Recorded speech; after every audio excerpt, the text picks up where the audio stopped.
Hello, welcome everyone. I see people just logging on. We're delighted you're here with us. Please do introduce yourself on the chat, where you're from, which town you might be ringing in from, or city or location. We'll just let people get on board and then we will get going in just a couple of minutes. Wonderful.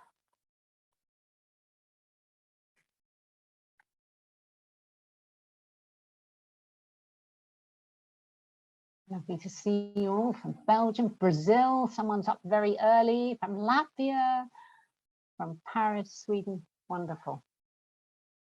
Well, welcome to everybody. It's a real treat to have you all here. As time is precious, I'm going to crack on and start on our agenda. So my name is Katie Hill. I'm from B-Lab Europe. B-Lab is the not-for-profit organisation that is rolling out the B Corp movement. And B Corps, for those who are not sure, are for-profit businesses that have reached the high standards in social and environmental performance. And importantly, particularly for this conversation, have voluntarily changed their governing articles to commit the directors of their businesses to operate a duty of care.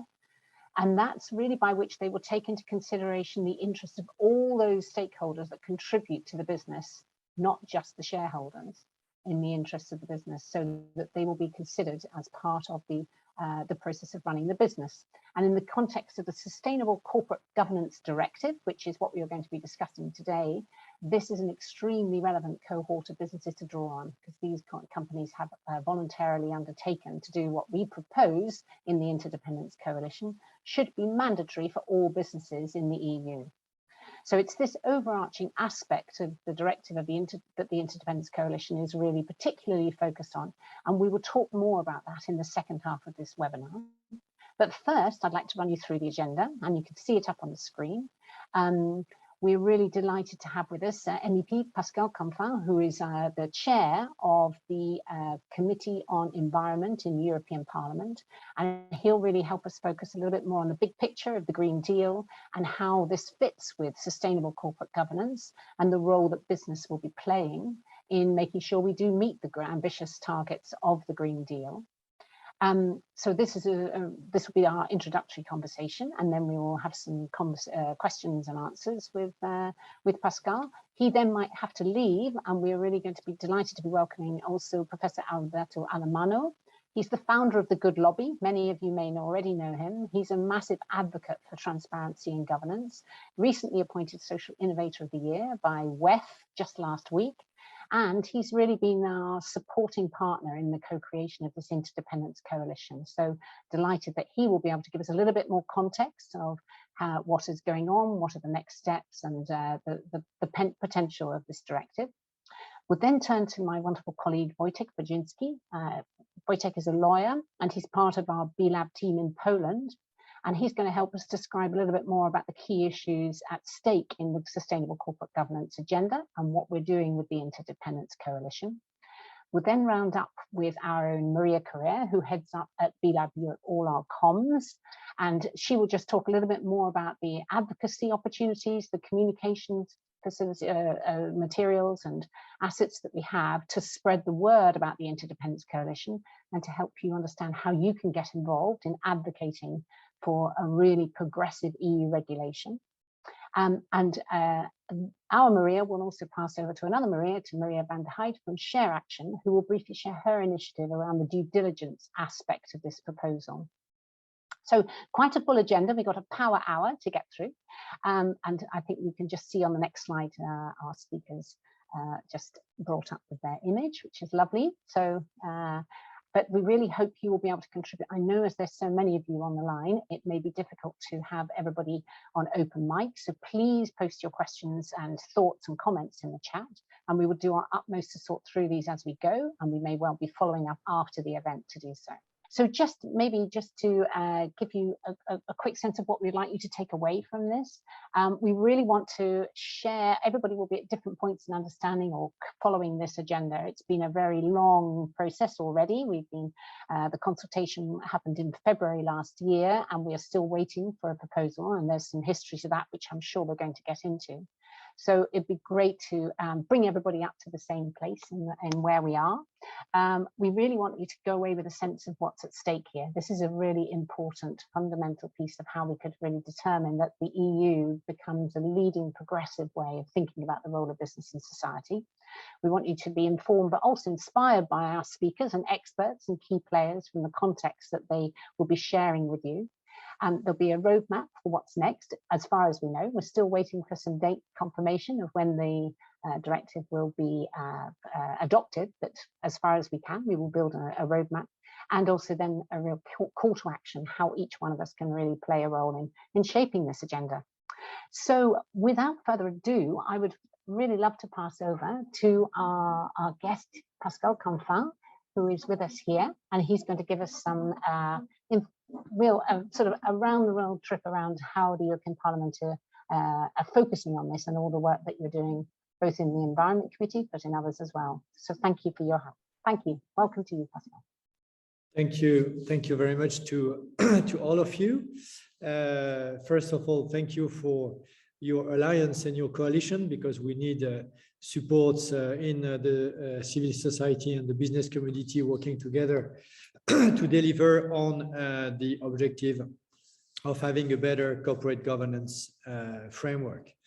So you are fully aware of what is on the table, so I'm not going to be too wide on this, but maybe focusing on some specific elements of the debate.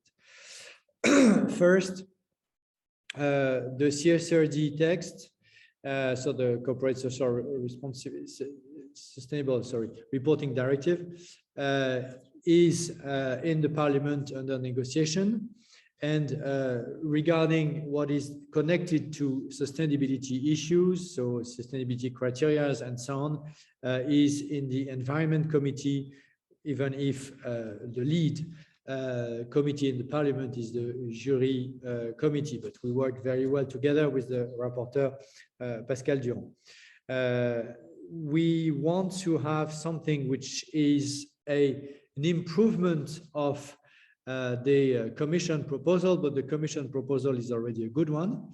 And it's obvious that time is of the essence as well. So we want to make sure that the improvements that have to be made are made, but we do not open too many fronts so that we can conclude in the coming months this negotiation, because as I said, the longer we take to negotiate, the longer it takes to implement. So when it comes to specific focused improvements, I am pushing for in the context of this negotiation. Just for you to be aware, I will give one or two examples. The first one is that the mandatory reporting on the transition plan, which is foreseen by the CSRD as it is very important. But today, there is no mandatory plan for the company. So actually in CSRD, there is a request to have a mandatory reporting on the transition plan towards climate neutrality from the company if there is a plan, but there is no obligation to have a plan. So in order to close this paradox, I'm pushing the Commission to use the other key text which is under discussion, which is the corporate social governance, sustainable governance text, which is about to be published and released by the Commission in February, to make sure that in that text we create a mandatory obligation to have a transition plan for the company to explain to the stakeholders, to the shareholders, what is their plan to get climate neutrality by 2050 and complying with the climate law and so on. So that's the first element. The improvement within CSRD is actually something that we want to get in the reform of the review of directors' duties which is about to be published in the coming weeks by the Commission. So that we would be very consistent that for the big businesses operating in Europe, you have to have a plan. And once you have a plan, you have to disclose it. Second, of course, there is a deep connection between CSRD and taxonomy, because what we want to get is a landing zone where the two are consistent and where you disclose your plan, but you disclose as well to what extent your activity is based on the two key taxonomy criteria, Article 8 of taxonomy. I chaired the negotiation on taxonomy, so I know that by heart. Meaning that you have to disclose which part of your sales, of your turnover, is compliant, is covered by taxonomy, and which part of your capex is covered by taxonomy.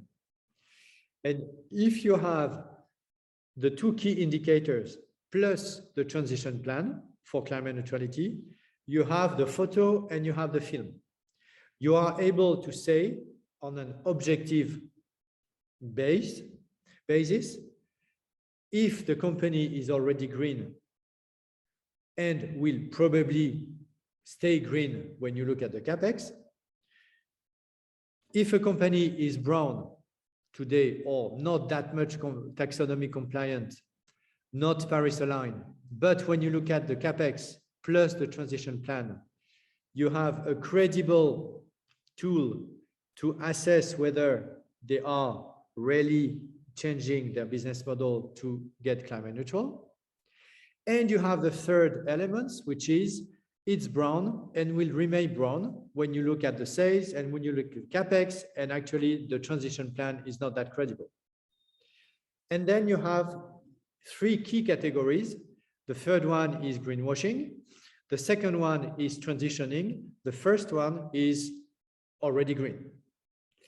So that's what we want to get when you put in the context of a value chain, I would say, in terms of a decision-making process, directors' duties, CSRD, and taxonomy. And the three are completely interconnected.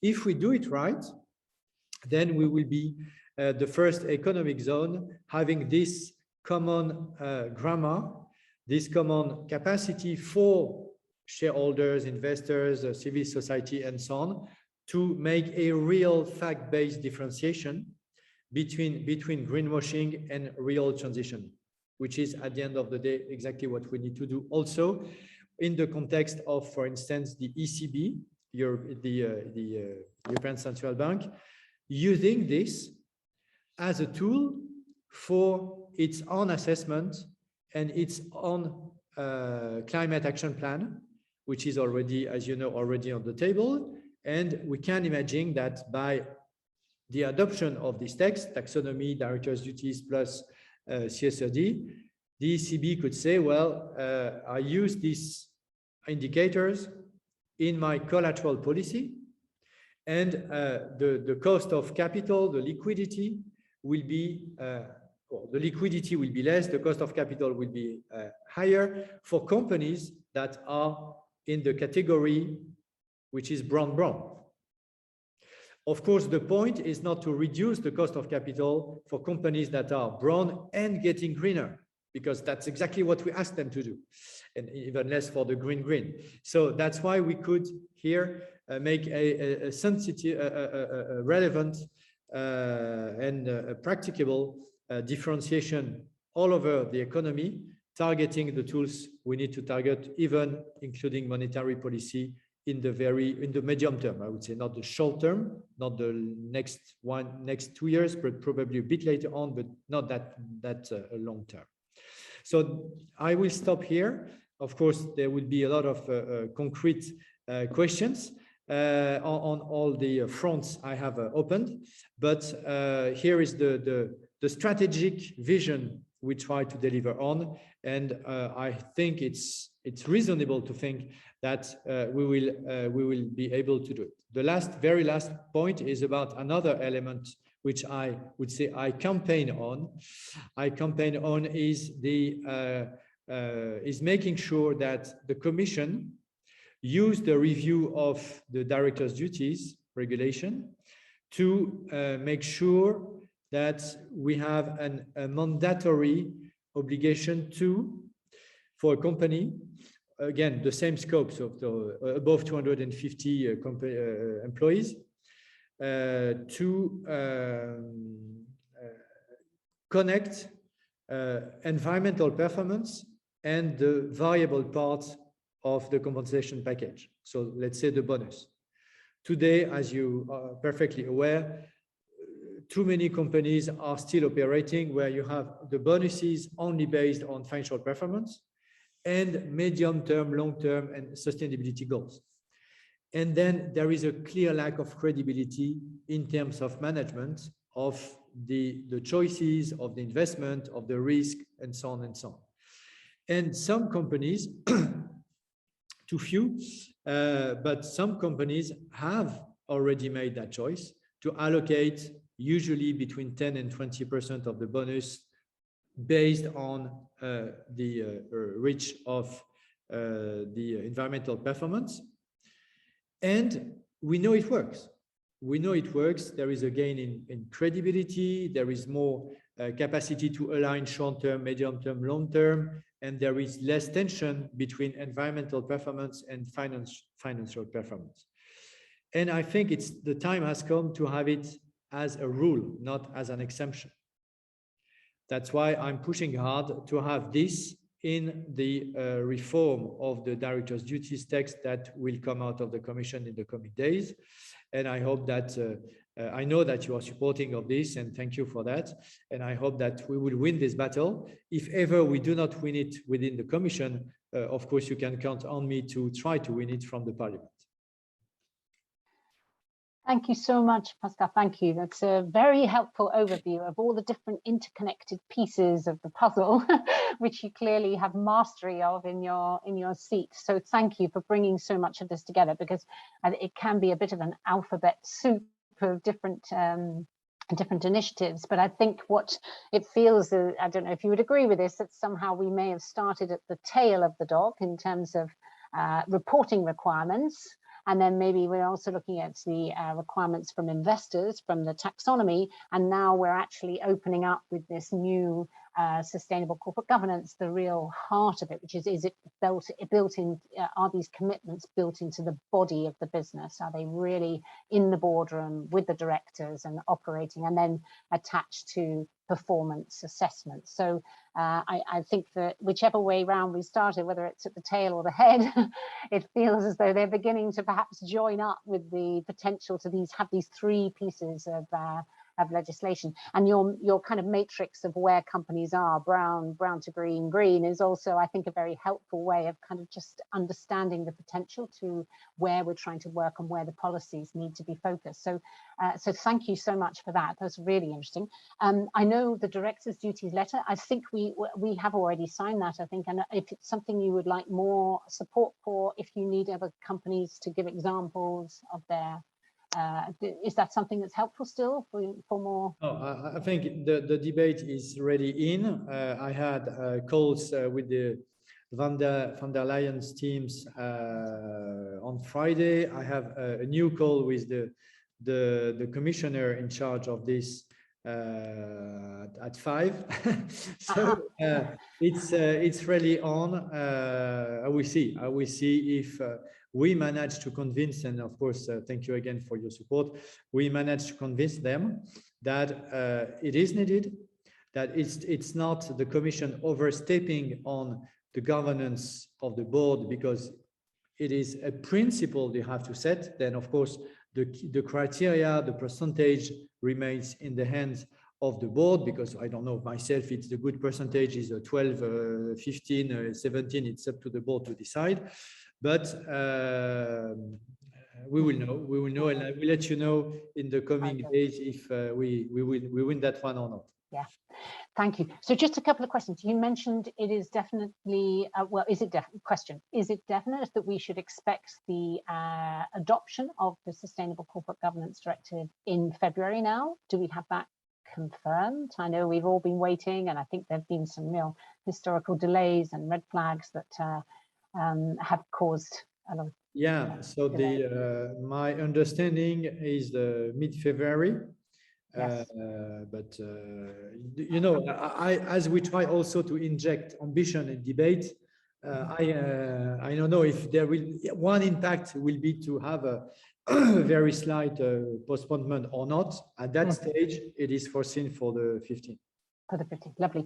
And do you reckon it is really possible to align all the EU member states? Because of course we have to have this agreement with the Commission adopting the proposal, the Parliament ratifying, and the member states in the Council agreeing. It's not only ratifying, it's the Commission proposal and then the Parliament negotiating its own version of the proposal, amending the Commission's proposal, same for the Council, and then negotiation. Final negotiation in what we call the trilogue to have the final deal.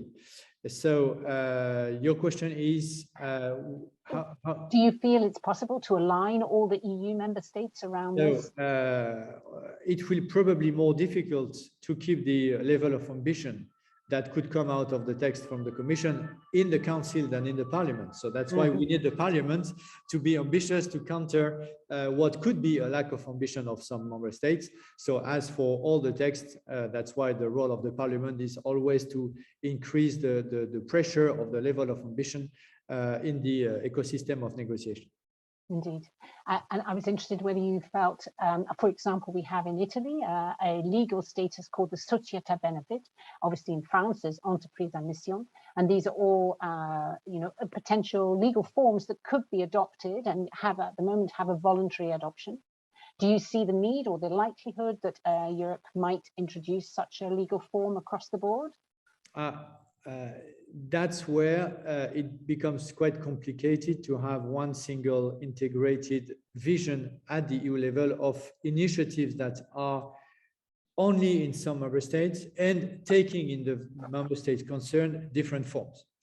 So it is always very difficult to enter the European debate with the willingness to harmonize something which takes different forms at the national level, and precisely the different forms echo the national and the cultural debate. Yes. I don't know to what extent it will be feasible to do so. But for other elements of this key text, like due diligence processes and so on, I mean, a value chain is a value chain, a supplier is a supplier, and forced labor is forced labor. So you can have EU-wide mechanism to enforce that kind of law. But for the rest, it is very much anchored into the national context. So I don't think that short term it might happen. No. And if you have time for one last question, which is really around whether you feel that actually, can we achieve our goals without such a far-reaching Sustainable Corporate Governance Directive? Could we actually reach the goals of both the Green Deal and our social ambitions for a more inclusive and equitable economic base without such a directive? No, it's a key element of the Green Deal. I mean, the Green Deal is a set of more than 50 regulations that are being changed or about to be changed, more than 50. And one of them is the regulation you are referring to. And of course, it's a key piece. Yeah. And when you look at one element of this, meaning the transition plan, making mandatory to have a transition plan for big companies, that's as well a key element of the Green Deal. And it does not cost 1 penny to the European budget. And we make sure that we have a better functioning market because we have better information, better data available for all stakeholders. So that's why I think this piece of the Green Deal is a key one. And that's why try to influence it as much as I can in the right direction. Excellent. Well, we're very grateful that you do, and I'm sure we'll be back and in touch as this moves forward. I don't suppose this is a short process. We begin the negotiations fairly soon after the February adoption. So I really hope we can continue this conversation, and maybe as things progress, invite you back to hear more. But for now, conscious of your time being very constrained, I know there are some more questions that have come up in the chat, but I might just refer to those later with you, if I may. But just to thank you so much for being with us and giving us your overarching sense of the importance of it. It's fantastic. Thank you so much. Thank you. Bye-bye. Have a good day. Bye-bye. Bye-bye. Wonderful. Thank you. And I'm sorry, everybody, for the fact that we didn't have enough time to ask all the questions we would have loved to, but I hope you found that really helpful from inside one of the key organizations to get a sense of what's at stake. I'd love to pass now to Professor Alberto Alemanno, who I think is here. Hello, Alberto. Lovely to see you. Thank you for... Oh, nice to see Interdependence Coalition up and running. Indeed, indeed, absolutely. Alberto, we know that you're covering many, many flanks of this agenda in so many different ways, and I just think it'd be lovely to hear from you your thoughts on what you've heard just now, but also where you think the agenda's going, some of the context, next steps, and to give us the flavor of how we can move forward on this. Thank you, Katie. I'm happy to share a few reflections on the process. I think it has been now almost 2 years we have been discussing about this forthcoming draft piece of legislation, which apparently will be a directive.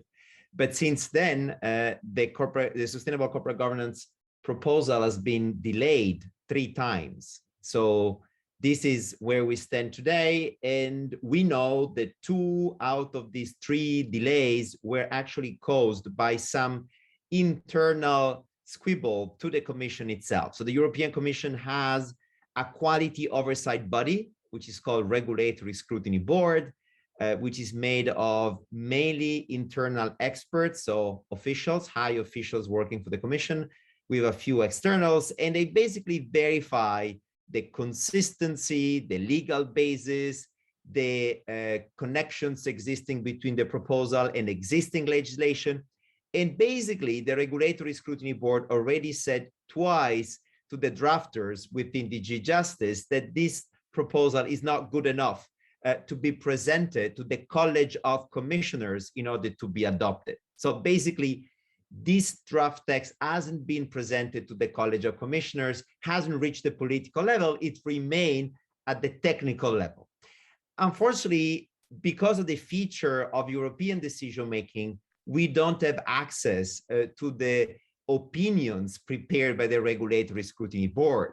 So we don't know on what grounds the Regulatory Scrutiny Board wasn't impressed by this proposal. And this is a real pity, even from a democratic perspective. I've been writing several scientific articles over the years. I've been filing a lot of requests for access to documents in order to push the Regulatory Scrutiny Board, meaning the European Commission, to be more open during the preparatory, or what we call the pre-legislative phase. However, for the time being, we don't really have access. The argument of the Commission is that any form of pre-publication would somehow break the serenity of internal decision-making, which is an argument which has some credit, but at the same time, we've also heard over the last few weeks that actually there have been attempts by some stakeholders to influence the members sitting in the Regulatory Scrutiny Board. So I think we got a bit into a difficult situation. I think this Sustainable Corporate Governance Directive will probably go down in history as one of the most difficult and politically sensitive files, even before reaching the political stage. Why it is so? Well, for the reason that Pascal has been sharing with you, that you know well. I mean, this is a very ambitious piece of legislation, which will, and now I address one of the questions put in the chat, which will become a standard not only for the European Union, but for many other regions of the world, right? We call it the Brussels effect. What Brussels decides, because of the market power the European Union has, will be reflected in many other jurisdictions, will be followed, And this might potentially explain also why it is so difficult to come up with such a proposal in a pretty short period of time, in a geopolitically shattered world, in a moment in which many interests fell somehow, let's say, under pressure.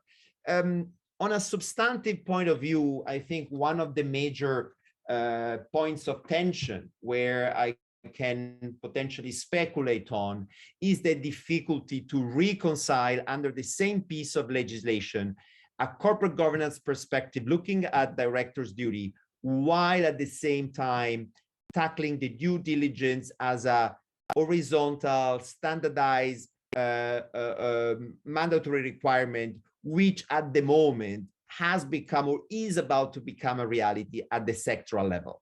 So this combination of two natures, these are rules that have a different nature. One really looks at how the corporations and different directors have responsibility, and the other one looks at basically the way in which the company operates vis-a-vis the world.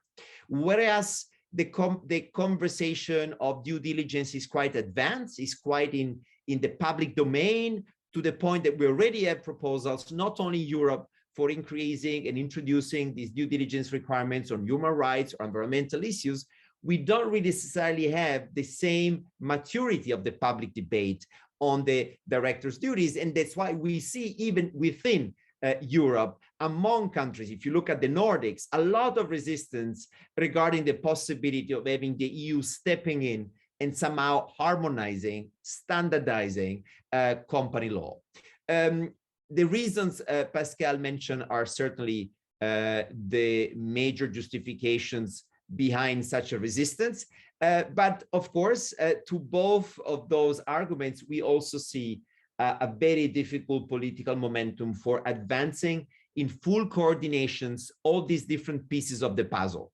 In a way, there are just too many pieces of the puzzle. This Green New Deal at the moment is simply too difficult to advance at the very same moment. This commission is also quite difficult to keep together. There are different, I would say, political orientations, and the parliament is not necessarily speaking with one voice on this issue. All these elements together might explain why it's so difficult to advance. But I would like to add a further and final note, building also on what Pascal Canfin said, that at the end of the day, it's not so bad that the Commission is taking some extra time before coming up with such a proposal. Because the public consultation to which the B-Lab community, the B-Corps community has been taking part to, clearly show that there is a clear demand for action, but there's not necessarily a unanimity on the kind of direction and the kind of nature this document should actually have and should actually present. So I would not rule out the possibility that what is going to be published by mid-February won't necessarily be a document addressing all the questions that were posed to us in the public consultation.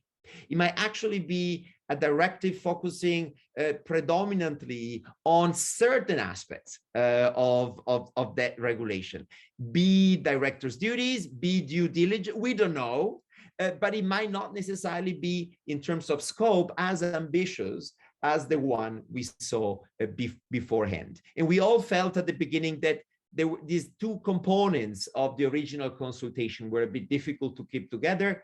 And also our previous conversations show that it might have been overambitious to come up with such a proposal in that format. But I cannot speculate further. I really don't know where the other pieces of the puzzle, those left out of this directive, will actually go. This will be the difficult question. And I really look forward to engaging more with you and to potentially be ready to comment, discuss, debate on this document, because we need to remember, even though Pascal mentioned it briefly, that this proposal, the publication of this directive proposal, will only be the beginning of a legislative journey that will probably keep us busy till 2024. So till spring 2024, basically the end of the policy cycle of the von der Leyen Commission. So there will be a ping pong between the Commission, between the Parliament and the Council.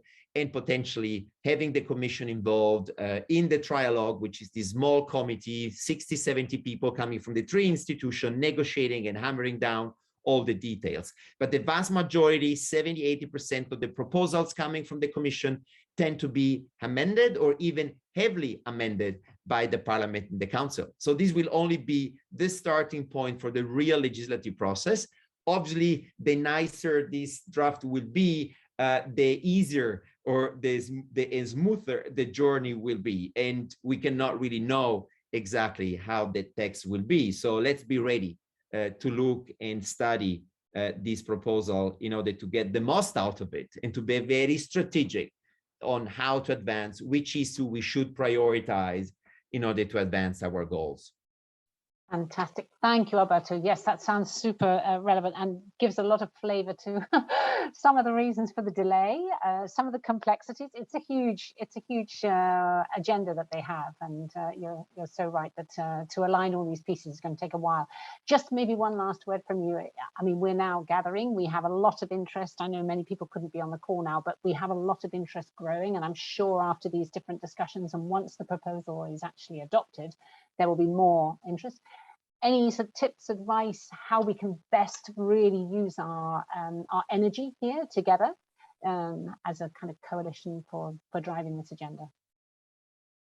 Well, there's no doubt that engaging with the policymakers who are calling the shots is the entry point, and that's something you're already doing. But we need to continue. We need to be ready to the next stage, which will basically entail a study of the proposal, understanding where the weaknesses are, and identifying potential champions within the parliament. We already know Pascal Canfin from Renew. We can imagine the Greens will also be sympathetic, but we will probably need to keep mapping those actors, those individuals. And more importantly, I think we need to go back to the essence of our campaign, which is to basically show how the experience gained within the B Corps community should be used more and should be mobilized by political leaders, both at the level of the European Parliament, but also at the national level. So it would be much easier, as shown today, to engage with policymakers in the Parliament than with the member states, simply because of the institutional design. And being able, from a country perspective, to know who are the key players working on that proposal at the council, who are the representatives, who are the experts, and what is the overall position of France, Germany, Poland, or Portugal, or Spain, or Italy, will be key in order to position our alliance at the next level. So yeah, ICE should remain open on the key actors in order to be ready then to call them up, to meet them and organize these events, not only at the pan-European level, but also at the national level, in order to strategize on how to mobilize your own government and to shift their position on the current draft. So this would be my most pragmatic tip I can share with you. Excellent. Well, that's a great call to all of us to work out what our own governments are thinking about this, and a beautiful segue, if I may. So thank you again, Alberto, for joining us. I know you're in mid-journey about to travel to another European town, so we really appreciate you stopping by. And maybe I could now, yes, thank you, all best. May I now pass to Wojciech? Sorry for you all listening, and I know you're having to sort of keep listening, but please do stay with us and keep your chat conversations going, because we can try to answer some of those as we go and afterwards. But Wojciech now will just go through a little bit more about the specifics of what it is that we've focused on in the Interdependence Coalition. And then we'll pass to Maria, who'll talk a little bit more about how you can get involved. But this is, I think, really important for us as to why we leapt onto this consultation when we saw it. So thank you, Wojciech. Over to you. Yeah. Hi. I will provide a bit of a focus view of what the Interdependence Coalition is all about. In interest of time, I think I will go over some slides, but we'll go over quickly. So our goal here with the Interdependence Coalition is to amplify the voices of stakeholder-oriented companies in Europe. So as you see, we want to make sure that the EU authorities make a swift change towards a stakeholder-oriented economy. So specifically, we are advocating for the introduction of the Stakeholder Corporate Governance Directive, which, as it stands currently, has two prongs. If we could move the slide, please. Can we move next to the next one? Yeah.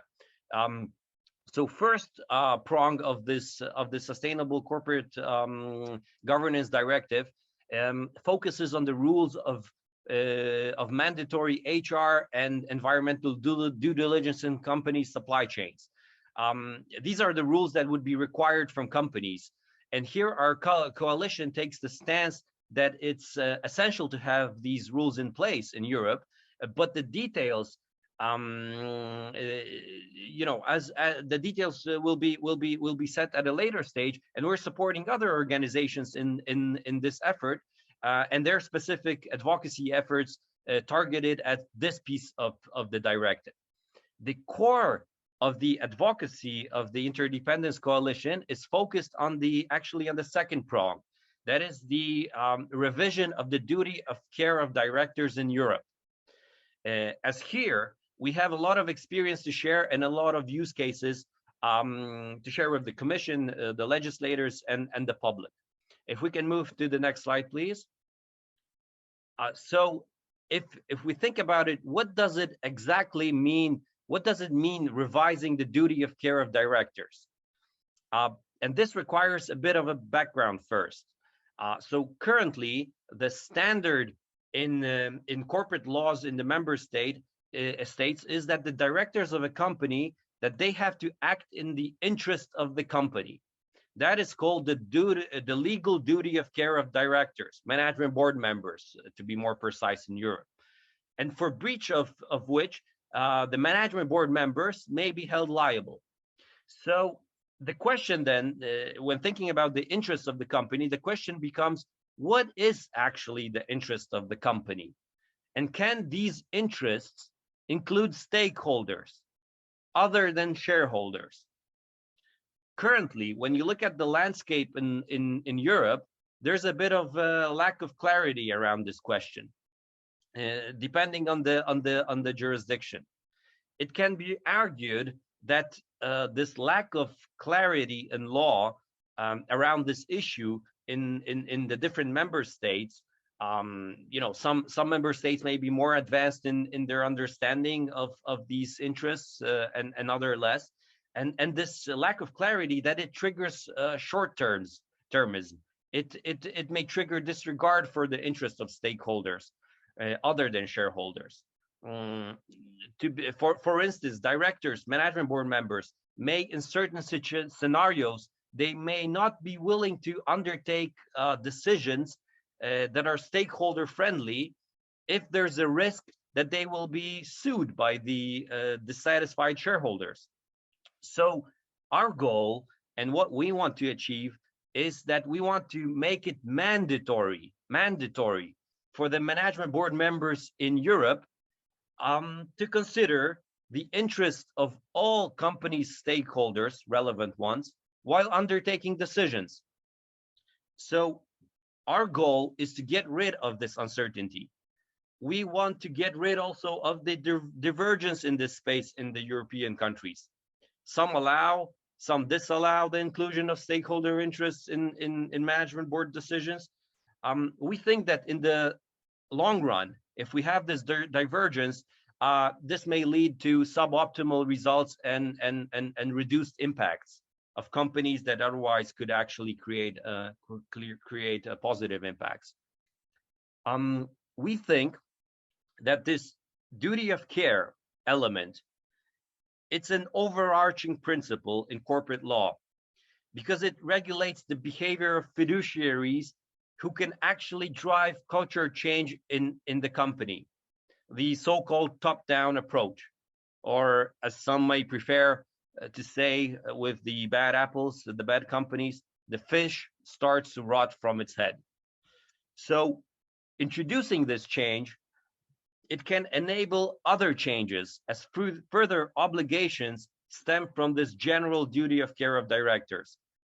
When you look at it from a lawyer's perspective, it's like a North Star in corporate law. So introducing other stakeholder-oriented legislation in Europe without making this fundamental change to the duty of care of directors, I think this would seem a bit odd, don't you think? A new stakeholder economy, it requires revised, clarified fundamentals, and this rule in corporate law is fundamental. If we could please move to the next slide.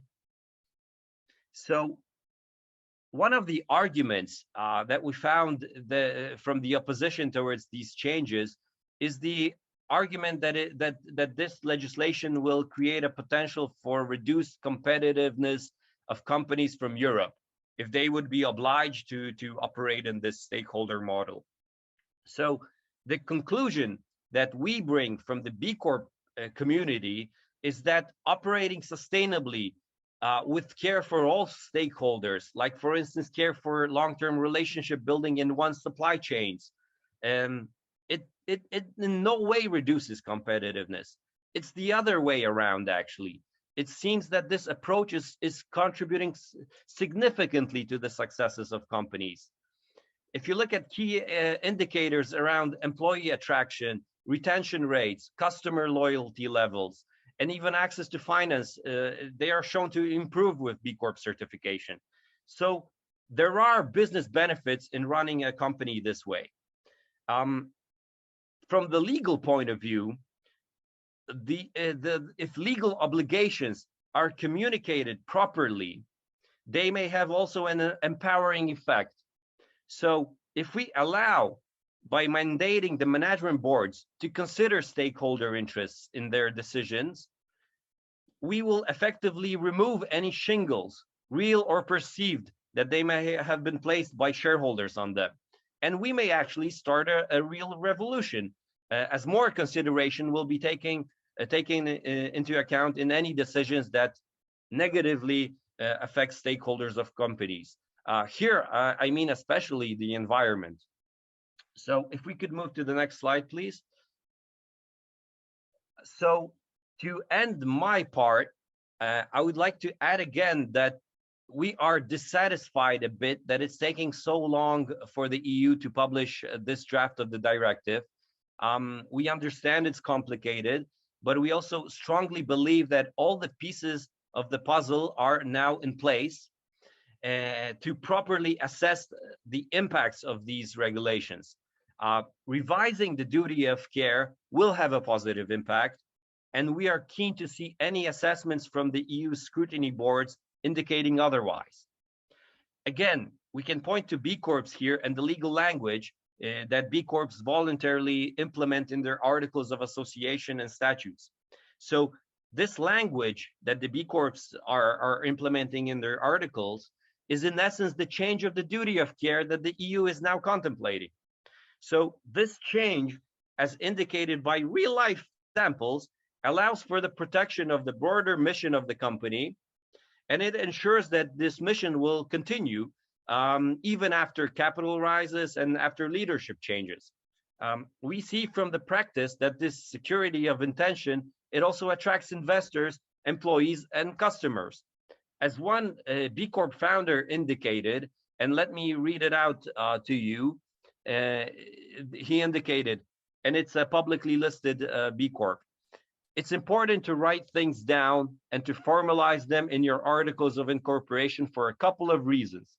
One, when you write them down, it's a better way to communicate effectively to all of your employees and all of your customers.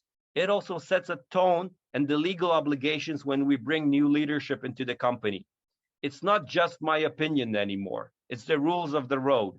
So our goal and what we want to achieve is to create the rules of the road for every company in Europe to include stakeholder interests in the decisions of their management boards. Thank you. I will pause here and pass the microphone to Maria. Thank you. Thank you so much. And I hope you've enjoyed hearing from Pascal Confon, from Alberto, and also from Wojciech on what we're already doing with the Interdependence Coalition. conscious of time, but you might at this point be thinking of, okay, well, what can you do as an individual or business to get involved? As we've heard, this is going to be a long journey.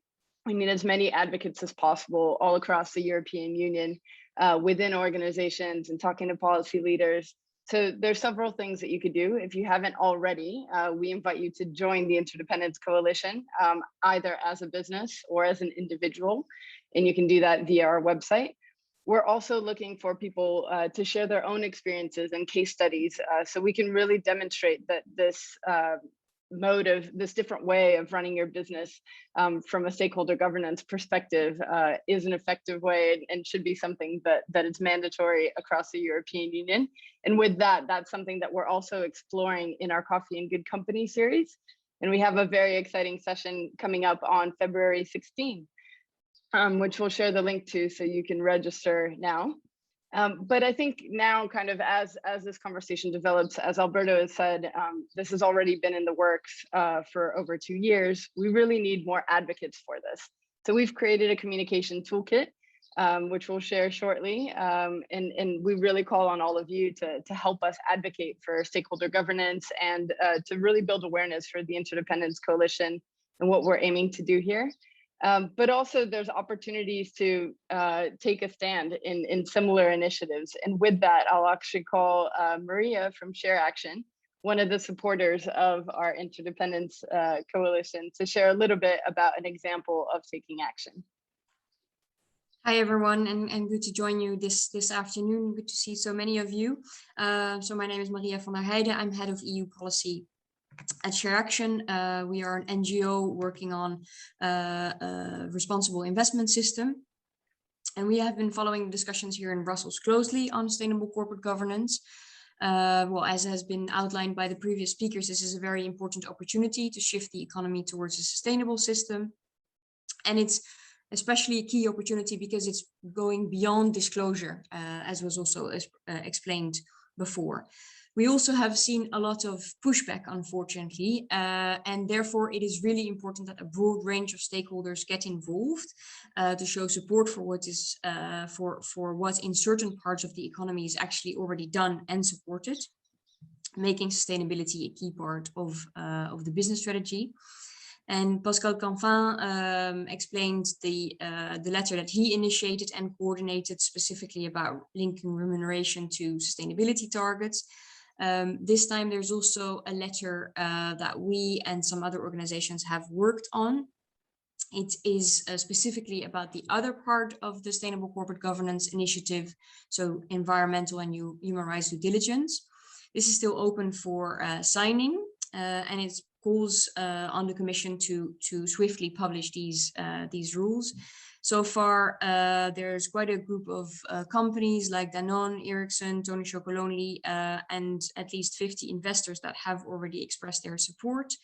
I will post the link in the chat, and if you're interested to support this letter, then please let me know. The deadline is already this Thursday, so please don't wait too long. And also more generally, if you're interested to learn more about these discussions in Brussels, or you would like to be involved in future statements and letters, because we know that there will be many more, then please also let me know. So you can see the link to the statement in the chat box. I hope you can all see it. And there's also my email address in case you have any further questions or if you'd like to sign. Thank you so much, Maria. And I think that's just an example. This initiative is just an example of what we can accomplish together, the power in numbers of this coalition and of this group and of interested parties coming together to take a stand. As this coalition grows to over 100 businesses and individuals who have supported it, we also have an opportunity to support initiatives like this, to sign letters, to really come together to make noise and really advocate for the changes that we need in the European Union and beyond.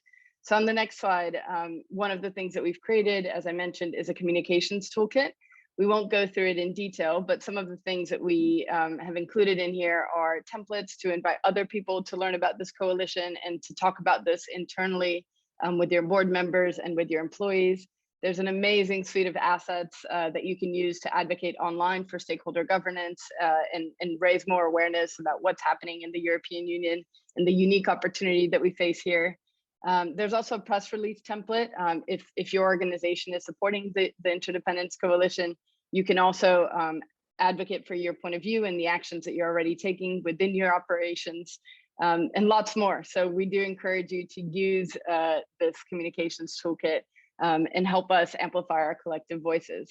And speaking of this growing community, if we go to the next slide, as we grow in numbers, we're also looking to help co-coordinate this incredible group of individuals and businesses. So we're actually building an Interdependence Coalition committee.